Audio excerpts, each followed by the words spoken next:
and welcome to Autism Spa. I am your host, Shahryar Afshar, and the executive director of our sponsor, Autism Society San Diego. It's a real pleasure here to have Kasey Superstar, one of our board members at the Autism Society, and just a fantastic person to know, not just in San Diego, anywhere in the field of self-determination. This is one of the very important topics that affects our community. We really want to make sure we present you with as much facts and information as you can handle. And of course, you can always contact Kasey directly and through the contact info that she'll give us. Kasey, welcome to Autism Spa. It's a real pleasure to have you. It's also great to work with you on the board of the Autism Society. You're such a powerhouse of energy and joy and compassion for this community that I feel our community is better for it, for what you do, and especially this so important field of self-determination. It's transformational. I know it's a very important topic, so I want you to come here and introduce yourself a little bit about your background. How did you get into this? And then take us through why this is so important for our community. Shahryar, thank you so much for the invitation. I am so proud to work with you, to work with the Autism Society of San Diego, and I feel like I have the best job in the world. I am a lot of things to a lot of different people. First and foremost, I am a mother of two boys. Well, one's a man and one's a young man. My oldest has autism. He is approaching 21 years old, and I have had the pleasure of raising him, supporting him, learning about the services that he needs, and falling in pit holes, roadblocks, and having all of the challenges too as a parent.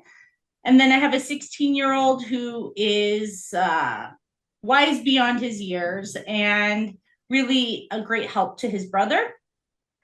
And then on top of that, I am engaged to Clarence, who has a son of his own who is differently able. So we are a big family of special needs, is kind of wrapped into our daily lives. So Fantastic. Thank you so again for having me. And I look forward, like self-determination, you're just asking just Right. the global aspect of self-determination has so many things to offer so many people. So where would you like to start? Well, I mean, just like it sounds, it feels like as a parent, you get more control over your child's life to determine where to spend your money instead of going through all the governmental bureaucracy. Because I always say the bureaucracy and the insurance is adding insult to injury. You're dealing with what you're dealing with, and then you have to deal with all the bureaucracies and proving X, Y, and Z. It's exhausting. As parents, we're tired of dealing with that. And I'm hoping that that self-determination is a cleaner path forward for just like it sounds. And is that it? Is it a better way? It's a different path. It is a different path. And I think I'll start at the beginning. Right. So self-determination is offered to clients of the regional center system. That means it's an individual with an intellectual or developmental disability.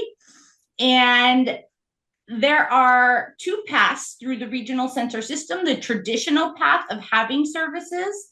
And don't get me wrong, both paths have their roadblocks. Both paths have their challenges. And both paths can be good to certain clients.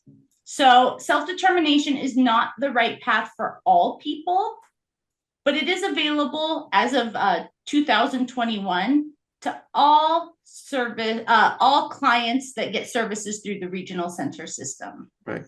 As a parent, how would I decide if it's the right path for me? So that's a loaded question. I know.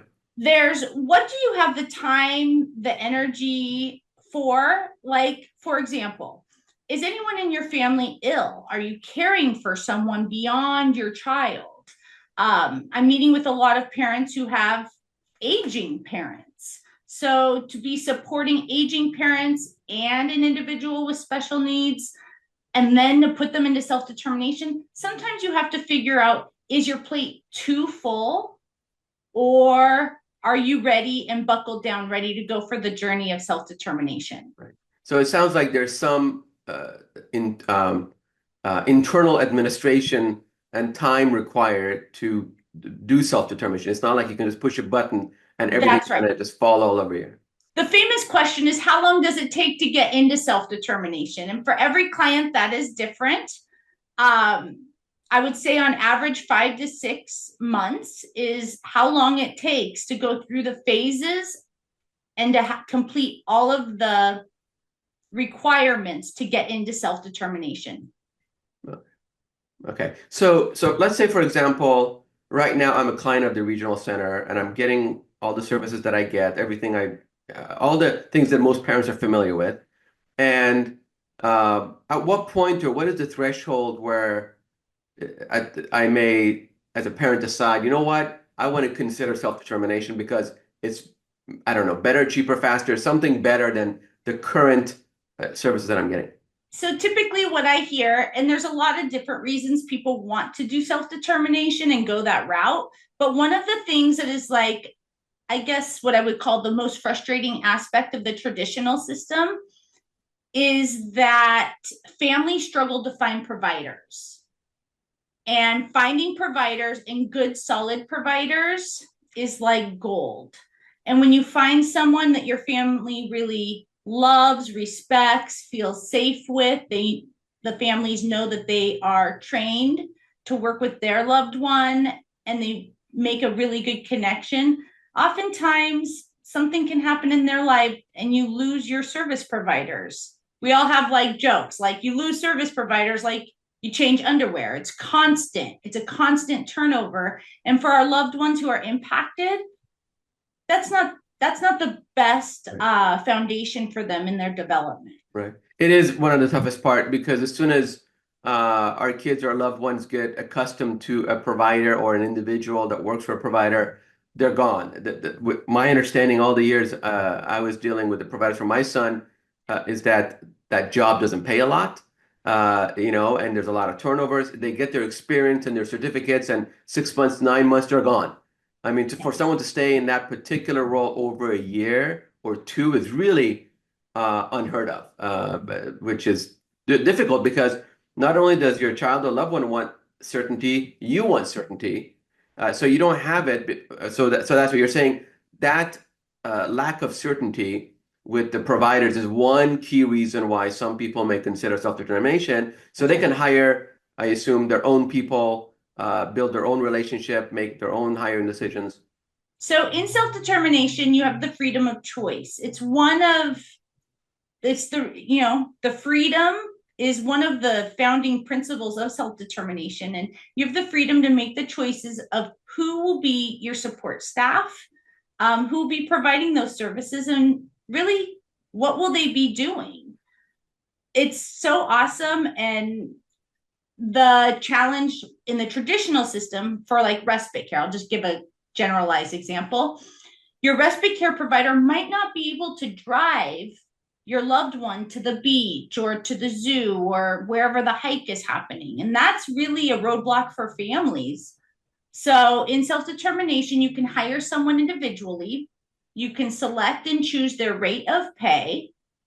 And then you can give them all different assignments of what meets that individual's needs. Right. So let's talk about, since you mentioned the rate of pay, which is a huge thing in this business, right? I don't know what the rate is in San Diego County right now for if I was a client of the regional center.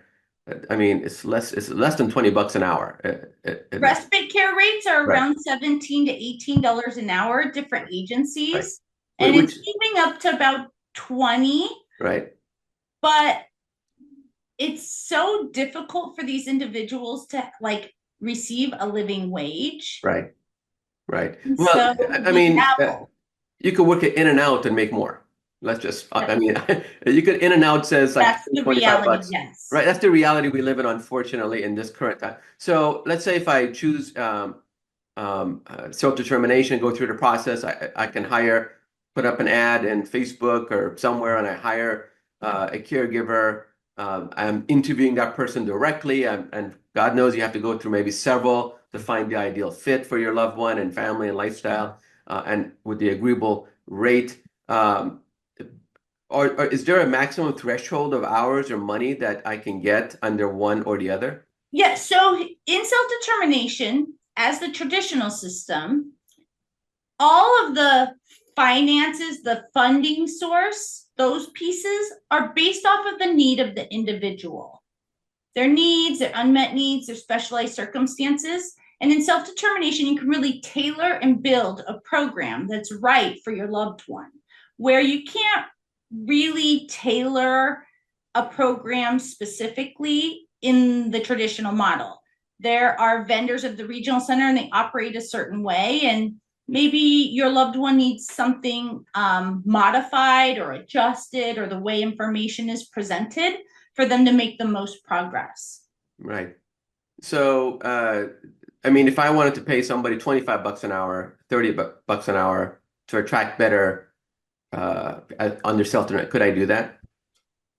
You can totally do that. Okay. And you not only can do that, but you can have access through like an independent facilitator Right. to have access to service providers, if that makes sense. Right, So right, right. many of us that represent clients, we end up with a service provider stack. And many of our service providers are trained. Some are RBTs, BCBAs, life coaches. Others are college students Right. who really have a heart and a desire to work in this field. And so in self-determination, we're hiring them all. Right, right. So it's really up to the family, that the family can decide. We have a neighbor who's wonderful and accessible to us. We would love to hire them through self-determination, and absolutely you can. Wow. So, what other benefits of self-determination are apparent compared to being just a client of the regional center? So the benefits of self-determination, well, for starters, the principles, it's kind of in the principles and the foundation of self-determination, the freedom of choice. So choice of service, choice of the autonomy to choose who is working with your loved one, the authority over their budget, support. Support is huge. Confirmation, and then the responsibility over the funds. So in self-determination, I say it's like creative thinking, where families are so stuck on, like, for example, having respite care, in-home respite care. I happen to specialize in adult support. And so the way I say it is glorified babysitting. My adults that I work with, they don't need to be babysat at home. They need to be out in their community developing skills towards independence.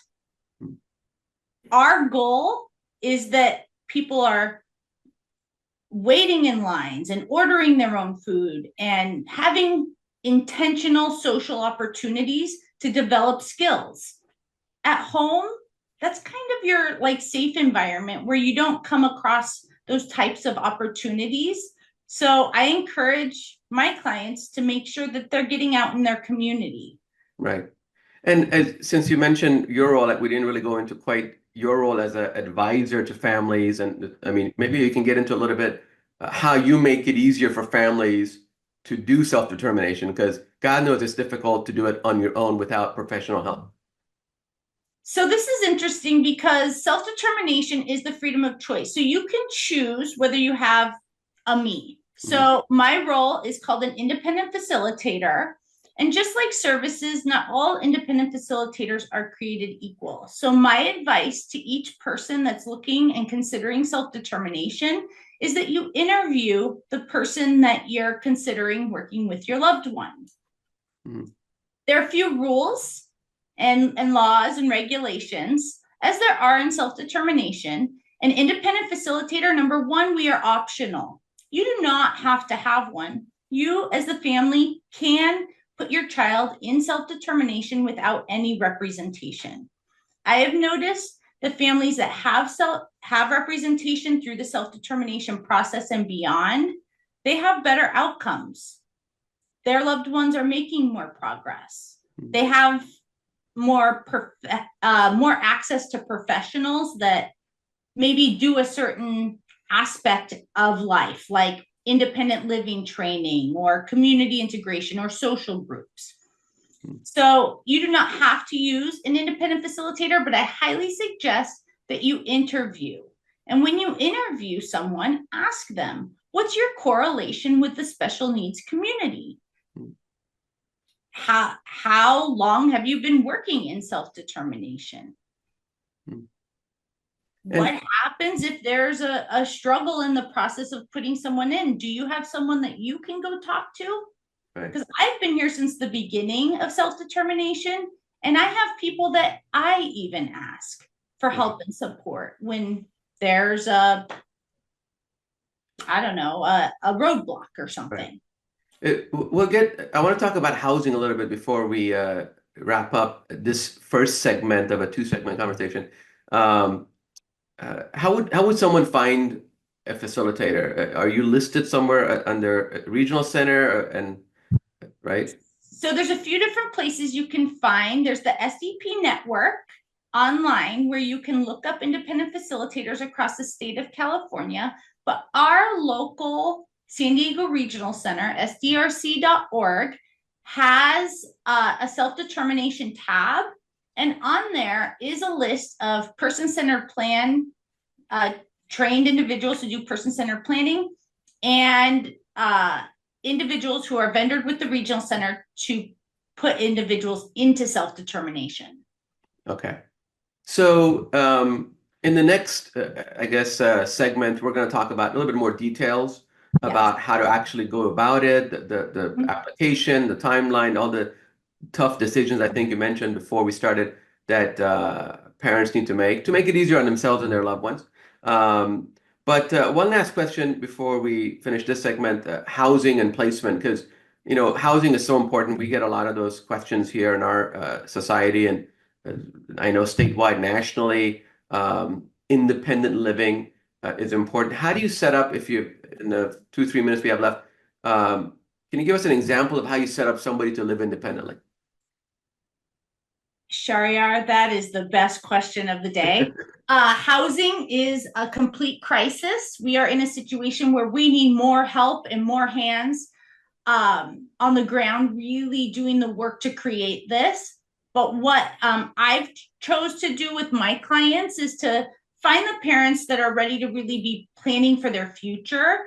And my life's goal is that each family can live out their days as a parent versus being a caregiver.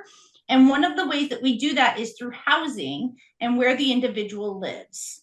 The hard part is the Section 8 housing list is long, and the families are responsible for the actual housing piece, the actual house. The support can be funded through supported living, through independent living, depending on the need of the person. The support in the home can be funded, but the actual house is not funded through like a service with regional center. Right. It's not. And a lot of people ask about that aspect. So I have put a number of people into supported living and others in independent living, and their support is fully covered. So that's a good thing to note, because people are building skills outside of their parents. And the job of the parent is so exhausting. And so many people talk about raising your children until they're 20 or 23, done with college.